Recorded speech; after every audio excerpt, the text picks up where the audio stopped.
Welcome. My name is Nick Trikakis, and I am here in front of Akai Force. Now that I've had some time to get creative with this instrument, we felt like it was the perfect time to go live and show you how you can do the same. So the product's out there, so if you have your Akai Force at home, plug it in and follow along. So I'm going to start off with a creative experiment that I did to kind of demonstrate this in a way that I felt was unique. And I did so by channeling the energy from one of our most notorious users, Dilla. So Dilla is no longer with us right now, but I thought in my head, in my position, I probably would have been giving him the demo if he were. So with that in mind, I got super creative with Force to say, what would I want to show Dilla if he was around? And I'll start by going into notes mode. From my perspective, I see Force as an instrument. This is a very playable instrument, and I'll show you some different ways that you can play it yourself. So I have here a drum kit loaded. When you load up a drum kit on your Force, this is what you'll see. You'll see the typical 4x4 layout, kick, snare, hi-hat, all of those samples. However, we're not confined to this area. We can actually use all 64 pads. In fact, there's 8 banks of 4x4 pads. So there's a total of 128 possible pads that you can lay things out. And on each pad, you have 4 layers. So on one drum kit, you could have up to 512 samples. So with that said, this 4x4 isn't really cutting it for me right now. So how do we break out? Here I have a little tom, and say I want to break this out and put it over here on these. On the left-hand side, I have these quick edit buttons. I can do select, to silently select a pad, or if I hold down edit, it'll bring up the edit screen. If you're an MPC user, this is familiar to you. Force shares the same sampling engine as MPC, which is great, because if you have more pads, that simply means more power. So let me take this guy right here and use the copy. And watch, in under a second, I can copy this onto 32 pads. In fact, in under a second, I could probably copy it onto all of them, but I'll show you how I do it. So this is kind of like a painting, right? So now I have all of these samples on individual pads. And notice right here, you'll see which pad I'm on. Now, no one would ever want to have a bunch of toms like this, right? But if you notice, I can go in and change the pitch. Create a scale if I wanted to. And then on the bottom, I have these different tabs. So I can go in and I can filter one of them. So say this one I want to filter. And say this one right here, I want to put some distortion. Each pad can have up to 4 effects. So I'm going to go down and add some distortion. Maybe I go into that distortion and pick a different preset. Now I'm in my air distortion, and on top I have the presets, and I can scroll through, find the preset that works for me. This total distortion sounds pretty hard rock. Fat snare drums. How about just noise, right? Let's go back, and maybe I want to add a reverb on this tom. Send one as my reverb, and on the last one I'll add some delay. So this is in addition to this. So this is not too interesting, so let me show you what a kit looks like that you put some time and effort into. And first, I'll just delete these just as easily. Now watch, how fast was that? Not enough can be said about the speed of the workflow and these quick edit buttons. You can really create a gem very fast. So let's go back to my Dilla channeling experiment that I did. On my second track, I have a 64 pad drum kit that contains 212 samples. And I'll show you how I did that. On the left-hand side, I have drums. We're used to that. We've seen that already. Let's focus on the right-hand side because this is new territory. On the bottom, being a finger drummer, I always use these bottom for hi-hats. So I have hi-hat 1, hi-hat 2, hi-hat 3, and even up here I have some hi-hats. So the hi-hats really are what I use to keep the rhythm, so I want them in a bunch of different places. Now on a 4x4 grid, you would basically need to pick one pad to have your hi-hat on there, but when you have 64, you can waste a pad if you want. Not necessarily waste one, but really spread your pads out. And now let's take a look at the edit, because there's not just one sample within these hi-hats.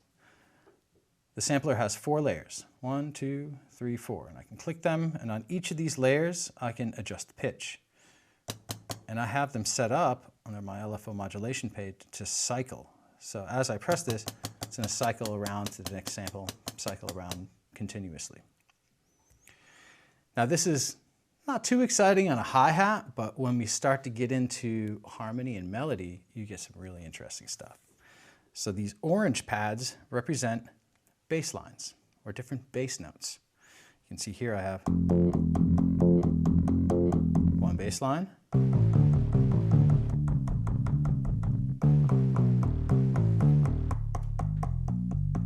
so 8 bass lines there. And then on top right here, these are the root notes. So at any time, I can go to the root note.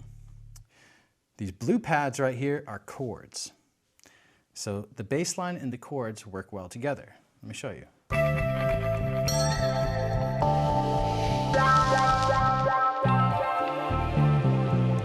So then when I play them together, it'll sound something like this.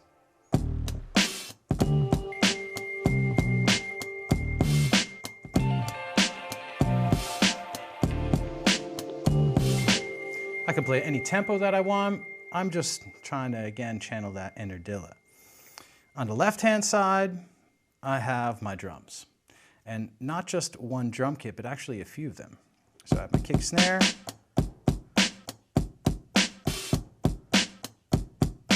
And then on top, I have another kick, a little bit deeper, a dry rim click, and on top of that, I have a clap, so I can flam.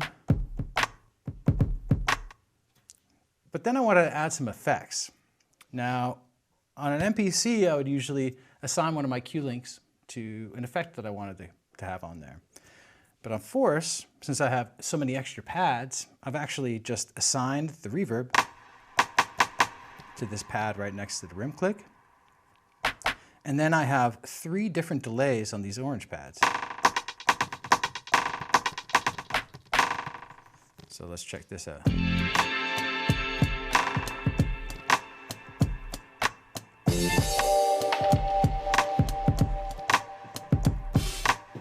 Up here I have crash cymbal, but instead of having my layer to cycle, it's actually on random, because no drummer hits the same cymbals over and over again, right? You want to... And if I can't reach that, I have another cymbal right here. Let's take a look at the layers.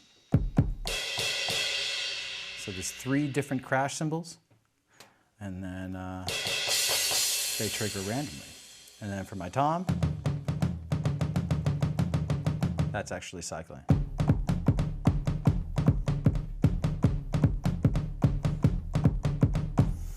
Now, as a musician, approaching this, I have never been a better player. I feel like this is making me a better musician, because never before have I had so many different options. So the way that my hands are moving is completely new. Like when I'm doing these, the spacing of the pad, the sensitivity of the pads is absolutely brilliant. I'll show you how I have my pad set up in case you have your Force at home.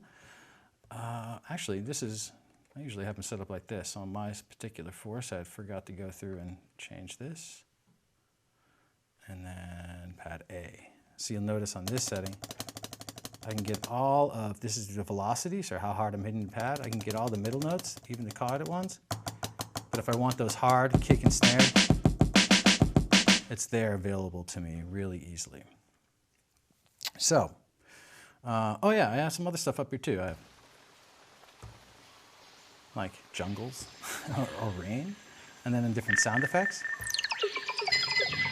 and then vocals.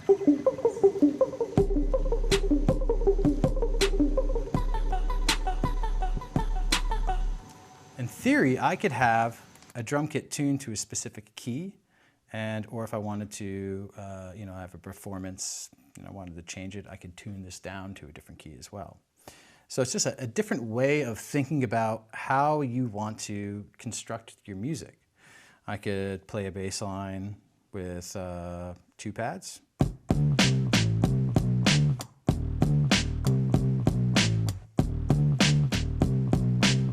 Or I could do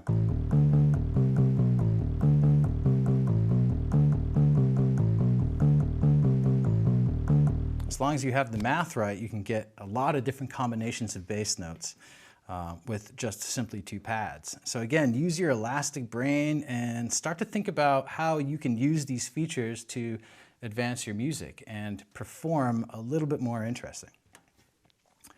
What I'll do is I'll show you how you can record. And to do this, let me just make sure I got everything set up. Okay, so I got my click track, and then I'm gonna make sure that my time correct is off, because Dilla would never have quantize on. And I got my tempo going. I'm gonna set up fixed length recording. That means whenever I create a clip, it's gonna automatically create a 2-bar clip. So I can play, and then when it's done, it'll just repeat that loop, and it'll record to overdub. So when I'm done playing, it'll allow me to overdub on top of what I already have recorded. Since I have a giant kit, I'm gonna be using my matrix. So I'll be in matrix mode, and I'll use the touch screen to create the new clip. However, if you have a smaller kit, you can combine notes in launch mode by pressing launch and notes, and then you can launch clips on the top half of the pads, and you can play notes and drums or whatever you want on the bottom half of the pads. So let's go back to note. And hopefully I get this right. This is live, so let's see what I do here. I gotta turn on my click track, which would definitely be helpful in this situation. Let's see, metronome.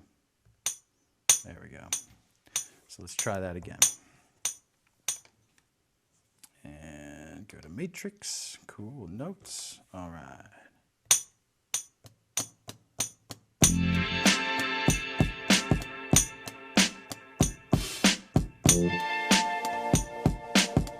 Turn off the metronome. Notice since it's cycling, it's going to play a different note each 2 bars. Let's add some of that. Some sound effects.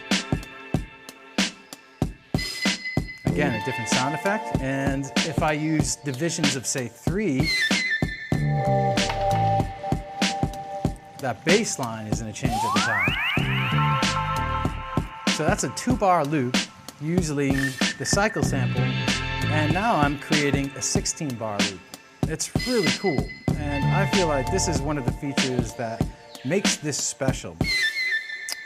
Yeah, so have some fun with the cycle sample. So there's a bunch of different ways that we can use this, but before I go into that, I'm gonna take some of your questions. So feel free to leave questions in the comments section. If you don't like what I'm doing, then you can leave some hate down there. But if you like what I'm doing, you can leave a positive message as well. This is the internet. So right now we have Dean from Facebook. Is it possible just to load samples into a sample pool rather than having them load directly into the pad? Yes. In fact, this is essentially how I created the kit that we have here. Since there's a lot of samples in here, you're going to want access to those, and that's the best way to do that is through the pool. So holding down Shift Clip will open up the edit. I can also use the quick edit button to tap whatever pad that I want. So let's take a look at some of the chords. So you'll see here I have my chord Air France or whatever on my different layers. And then if I go into sample right here, again, same sample engine as MPC, so I can double tap. And then here is all my samples. So I got a ton of them in here. And I can just pull from one of these and change my kit up if I want to. So that is very easy, and if you're, again, an MPC user, a familiar workflow. Let's see what else we got.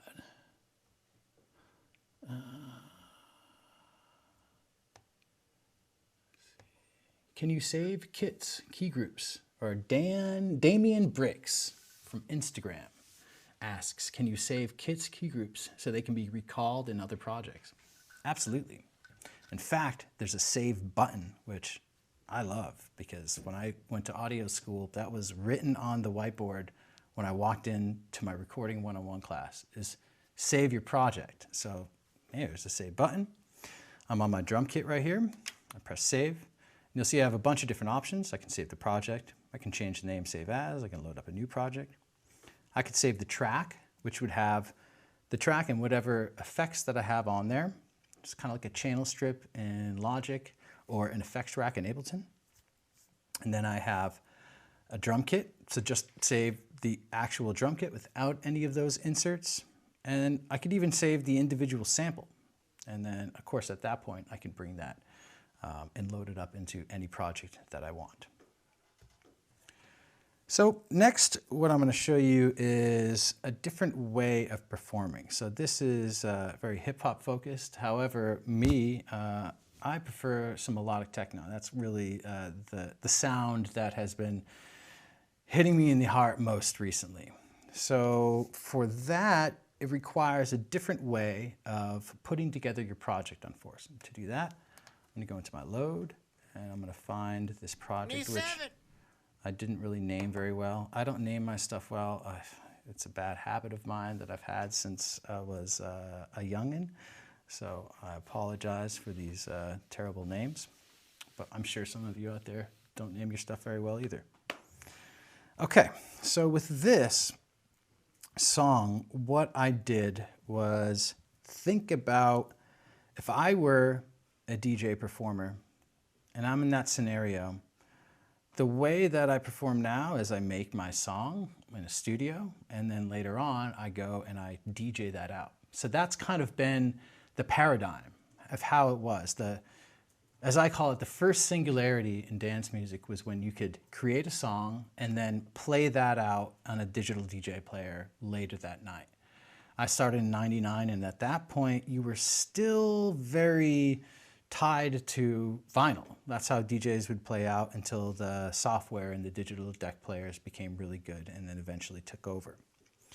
So the second singularity is when you can perform your music out live. So instead of showing up to a club with a couple of digital decks and plugging in your USB stick or hard drive or whatever and then playing from there, on Force, you show up with the same stick, plug it in, and you have your entire project there loaded up. So you can see if I go into my matrix or my launch, I have a bunch of different tracks, and I actually did pretty good with this. I didn't name the project well, but I did name my tracks. So this is a step up, round of applause for me. And I can switch between my tracks here. You can see that I got a pretty big project here. The point is I have access to all my sounds. And then instead of launching a cue point, I have my scenes which I can launch. So the first scene represents the beginning of the song, and then so on and so forth as I move through. So this is cool. What I'm going to do is make sure I reset my project. So that means bringing my filters down. And I have my knobs set up on the project level. I can set them up on the screen, so whatever is on the screen, whether it be a synthesizer or the sampler, I can control parameters that are on the screen. I can control parameters that are on the track that I have selected right now. So in this case, it's some pre-mapped things for my drums. But once you've finished a song, a composition inside Force, I like to do it on the project level. So I have a kill for the kick drum, and then a high cut for my drums as well, and then different filters that represent different tracks. And if I bring all of these down, just make sure I set this up as well, give it a little glide time. This is one thing that when you're starting something from scratch, you got to remember to reset everything. And I'm going to go into my time correct, turn that back on, and turn off my metronome and everything. Okay, cool. So let's go through this performance and go back to launch. In fact, maybe I'll go on to note. I'll go to my first track, which is my drums. And And let's just start. So I'm going to talk to you as I go through this. And you can notice on each of these, I have different sounds that I can control. So what I would do in a live scenario is just slowly bring in these sounds. Probably starting with the strings. So you can hear how the strings come in. I'm actually going to bring down the filters on the drums because my next launch is going to bring in those hi-hats. Now I could live create those with, say, the step sequencer or by MIDI looping. However, to keep things simple in the booth, I've set everything up with launch scenes. And I'll slowly bring in my ARP. I'm going to turn up the ARP. And I can turn this up in the moment. And that's a beautiful thing. When you're sound checking at a club, you don't like the way something sounds, you can change it immediately. You don't have to go back to the studio and make the adjustment and then spin it out. So your performances are constantly evolving.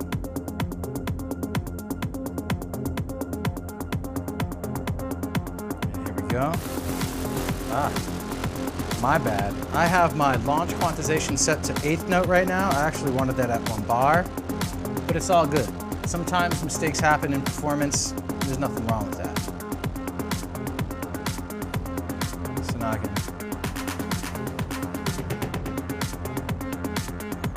kind of ride this wave for a little bit, and I can keep this going as long as I want.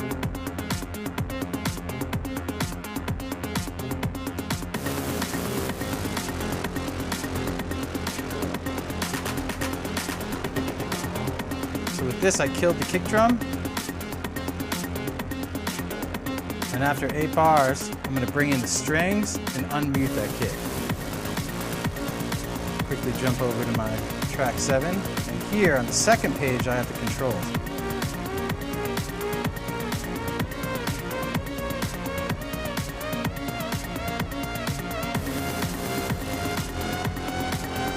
Now check this out, I'm going to put the polyphonic.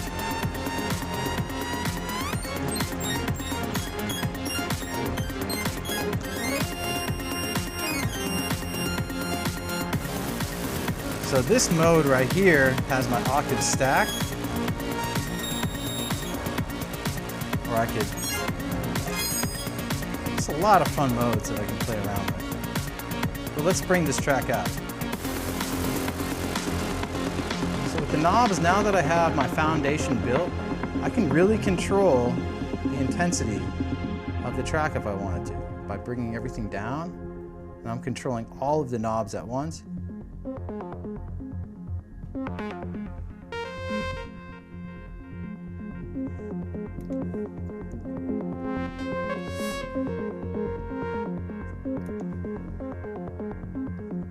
I've actually never performed it like this. And that's the cool thing. Each performance is unique. So this could change. I could become a better player and my performance could simply get better. Or if I get better at mixing, I can change that. So what I'm going to do is I'm going to stop the clip on the drums, and that'll allow me to open up my drums again. Whoops, stop the wrong clip.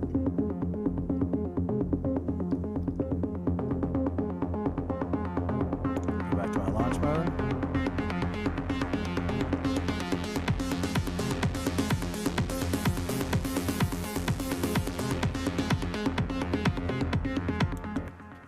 And just stop, and there you go. That's the song. Now the beautiful thing is I can link multiple of these. So I could have 2 forces with the DJ mixer in the middle and either perform to my next song or have a friend of mine over there. Or if you're a band, you could have a number of these set up on stage. The vocalist could have one. There's a ton of different possibilities and ways that you can use this. I personally see this in my workflow as a stage instrument. However, you can see that it has the potential of evolving into a number of different ways that it can be used. But I'm going to go ahead and take some questions. Let's see, we have that. Let's see. Can you use Force with modular synths or other devices? Absolutely. You can't see right now, but on the back there is 4 CV gate outs. which you can use to connect to your modular gear. And to show you the different track types, I'm going to go to the end, and I can either hold down my track select button, or I could press this plus sign right here. I'll press the plus sign. And these are my 6 track types.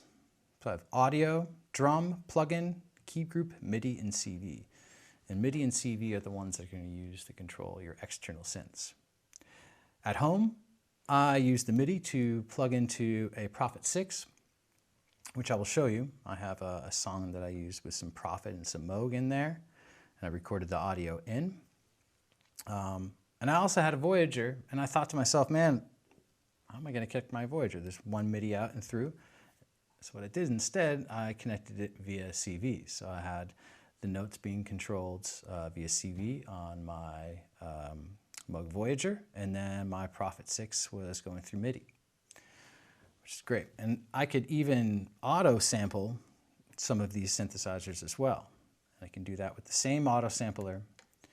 If I go to menu and then down to my sampler, this little keyboard plus icon thing that you have there is the actual auto sampler. So this is a great feature to bring in your external synths. You can only have, you buy an expensive analog synth, and the biggest difference between that and a plugin is you can have multiple plugins, but only one of those synths. So for sounds that you're going to want to layer on top of, the auto sampler is a great feature to have on there. You hit me with a question? So we're trying to take your questions over here. Oh, I see. All I got to do is scroll down. This is high technology over here. You know, sometimes you make those mistakes. Corey from Facebook asks about Ableton integration. So yes, Ableton integration is still being worked on and is very close to being come out. The ALS export that I talked about in past videos is still on its way. We demoed at NAMM some of the functionality. So you're going to be able to launch your clips as well as have mixer control and basic Ableton device control. For example, controlling things like the Ableton Reverb and Simpler or Operator or any of those synths will be controlled on the touch screen. The clip launching matrix will look similar to this. It actually has its own unique look, so it looks a little bit different, and then you'll be able to control the channels with the mixer. So very close to that. It's our top priority now is really to get that feature out to our user base so you guys can continue to integrate this into your studio productions. Let's see what else we have.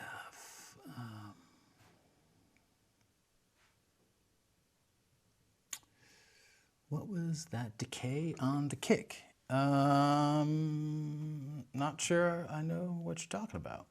On the last, apologize for that. On the last kit that I had, there was an 808 in there. So potentially you're talking about the decay on that, but I'm not sure. Sorry, dude.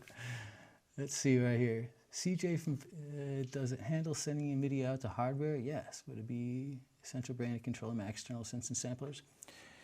Absolutely. Beyond, you need to think about how much I/O that you need. There's MIDI in, out, and through, and 4 CV gate outs, as I mentioned. So if you can make your setup work within that, then absolutely.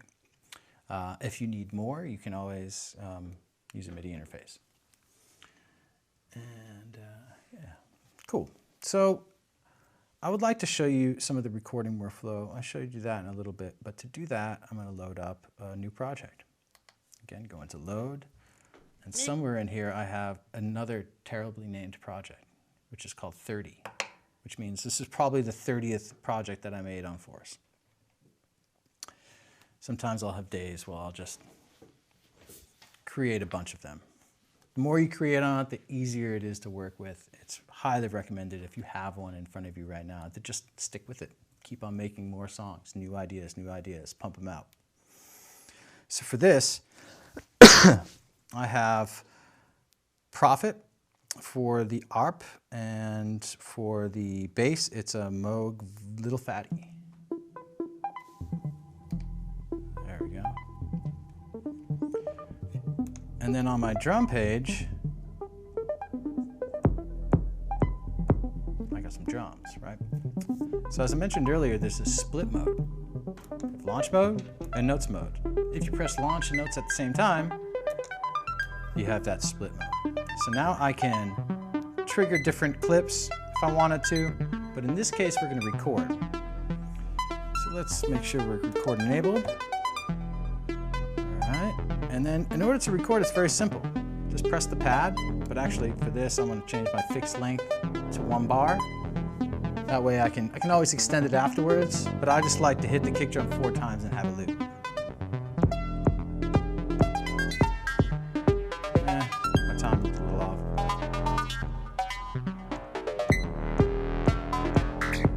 There we go.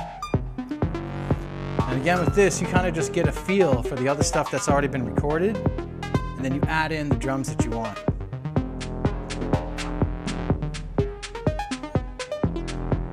I could silently select, or not could, I will, silently select an open hi-hat, jump to my step sequencer, make sure I'm on the right one, and I can paint in. Now the way that I have this set up right now is however hard I press the pad, the velocity will then show.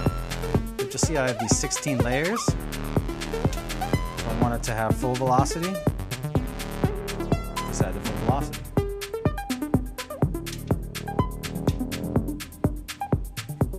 If I hold down Shift and press this button right here, this will double the length of the recording that I currently have, which makes it a little bit easier to add some percussion.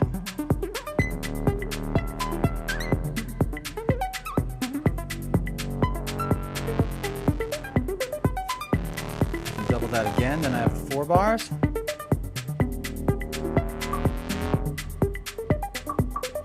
And I just want that on one of the bars.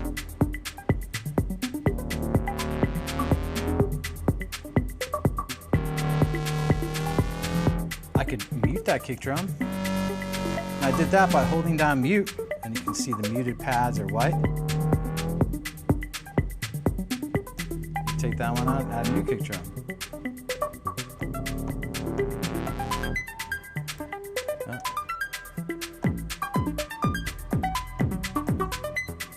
Oh yeah, I forgot that it was 4 bars, so I apologize. That's simply user error right there. But again, very convenient to be able to split these modes, having notes and launch, convenient. So this is the first step towards breaking up the pads into different quadrants. And you can expect us to continue to add new ways of utilizing all 64 pads in very, very simple ways. So let's take a look at what we got. George Jusan. I hope I got that right because Jusan is a pretty sweet last name. From Facebook Live asked about the mixing capabilities. I get asked this question a lot by some of the artists that I'm working with. And my answer is very simple. Are you good at mixing? Because if you're good at mixing, then this thing has everything that you need. And I truly believe that. So let me show you some of the mixing capabilities. We go into the mixer. And you have volume and volume pan, which kind of scrunches down a little bit. And yeah, there's lots of headroom.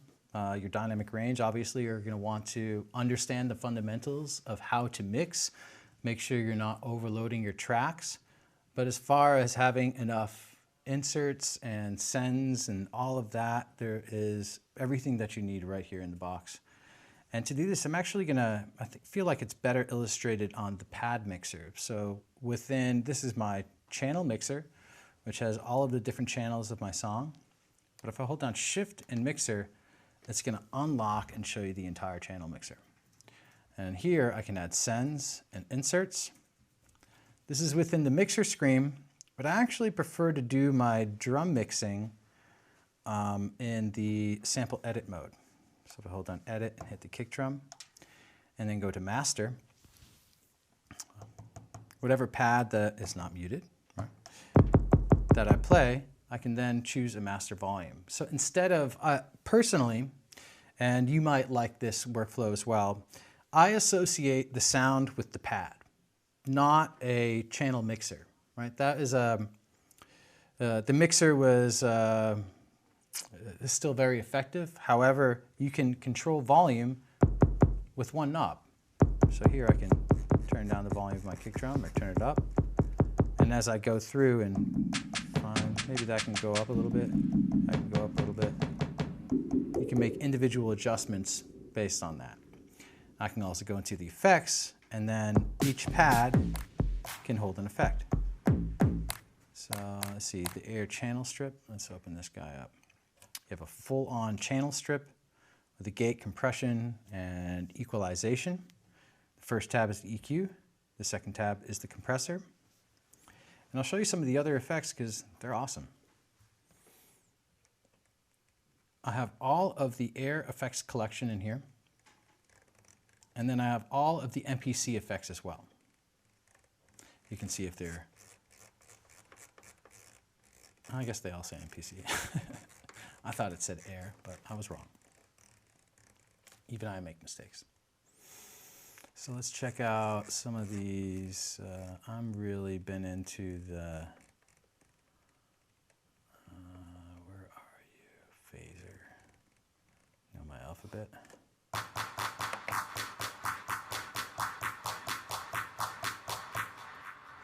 Got some great effects in there, but mixing in general, the main thing is really understand that you're working with audio. To bring your levels down to, I like to start at -9, which gives me a lot of headroom. I can add a bunch of tracks without it overloading. You can always turn things up afterwards, but once that glass of water is full, it's just gonna overload. So you really gotta think of your mix like a glass of water. Each drum is a drop, and eventually it's gonna fill up. So just make sure that you get your mixing levels in, and you'll get a really amazing sounding mix. Let's see. Can we play with chord progressions? Yeah, absolutely. There are a bunch of chord progressions in here. Let me load up a new track, and let's do a plugin. It's loaded up Hype Synth, which is the flagship synth for Force. It combines wavetable, FM, subtractive, and sampling. All four of these combined to give you a really versatile synthesizer that also has built-in effects. So let's check this out. I really like the pitched percussion. So you can go into your browser and you can search through with your browser there, or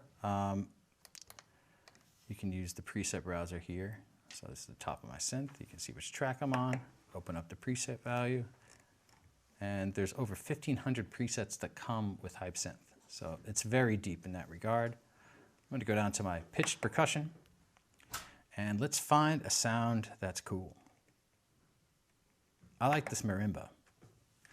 And the notes mode that I like to use this with is the tonette scale. Now, I'm not the best at explaining the tonette scale, but basically it's working on the circle of fifths. So it's like fifths up and then thirds from left to right. And you can get some really cool sounds. So for this, I'm going to go to my effects, and let's add some reverb. I don't know about you, but I like really long, dreamy reverbs. I'm kind of a sucker for that.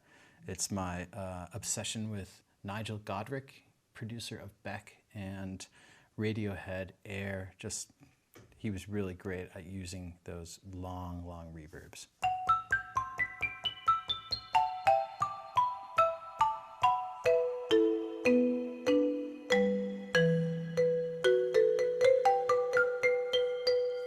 Fun to play with. But let me show you some of the other modes here.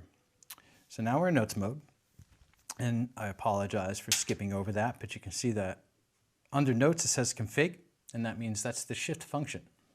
So if I hold down shift and press note, then it'll bring up on my screen my note configuration. And in here you'll see that I have 9 different modes that I can choose from. Let's start with chromatic. And then next to that, you'll see pad rows.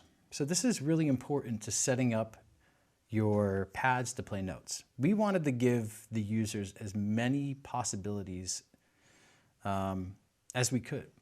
Not just the typical start on third, start on fourth pad rows that you have on other 8x8 pad controllers. This is what we usually see to start on third.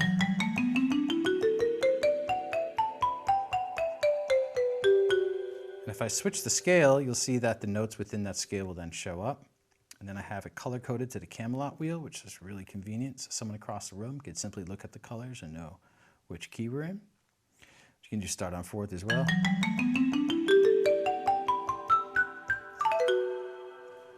Or if I go to scales and then start on fifth, that's kind of like how your MPC is set up. So you have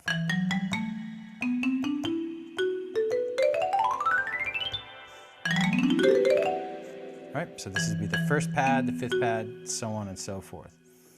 And again, as you flip through, it's a great way of learning how to play. You know, this is like a teacher, if you will. And I say this because I'm learning just as much as anyone else is how to play melody and harmony on the pads. I'm a drummer.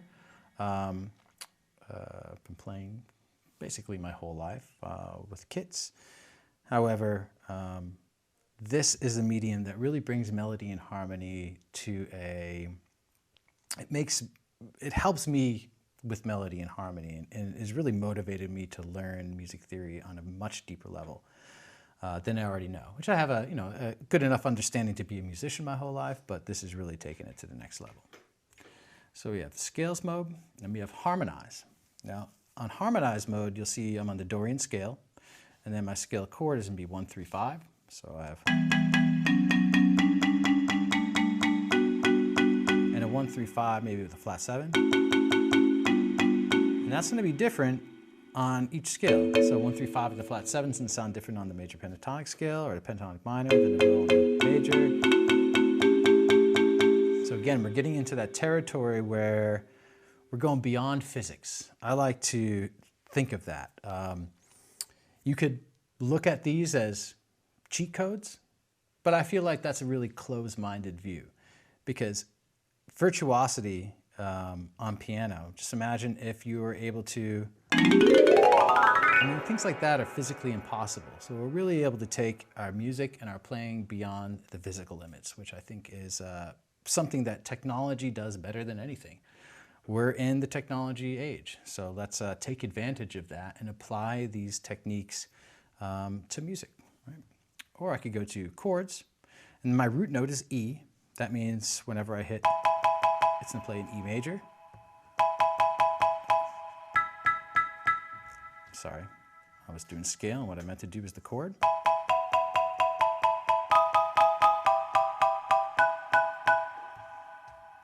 And then finally, to get back to that question, I went way, way around. But progressions, okay? And for progressions, I like to have my pad rows start on the root.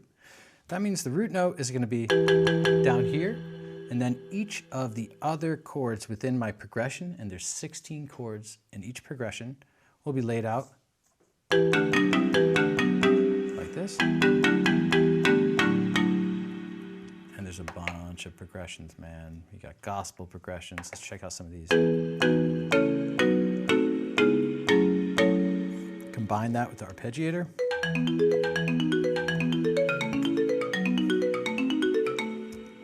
And let me go in and change my knobs to control the track, because I know that my cutoff filter is always going to be there.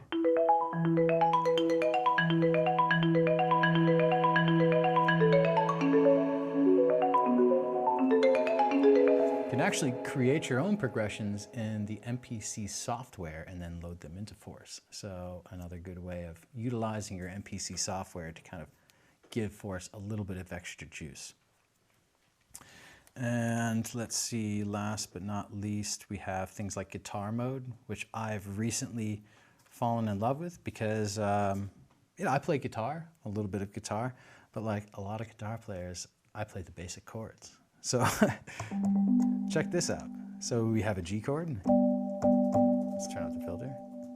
Maybe like tame that reverb a little bit. D, A.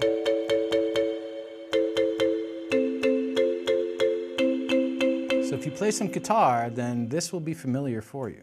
And a lot of fun. So you have fifth, fifth, fifth, fourth. I'm sorry, fourth, fourth, fourth, third, fourth. not to get too musical with you. All right, let's see, what do we have? Is there an auto-quantize function coming for the live looper recording?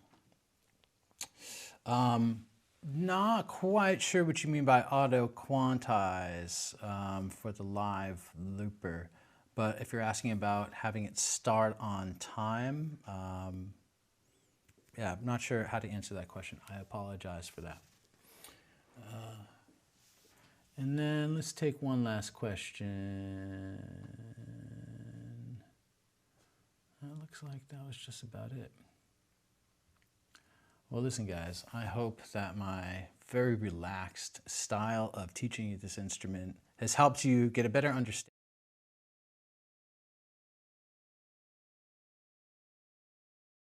Amazing instrument and doing things that are beyond physics. So with that said, my name is Nick Trakakis, and I thank you very much for tuning in. And stay tuned for more live streams, because we feel like this is a great way to connect with you, our users, and gives us the ability to share the features that we feel are best about our products. So again, thank you for tuning in, and until next time, hasta la vista.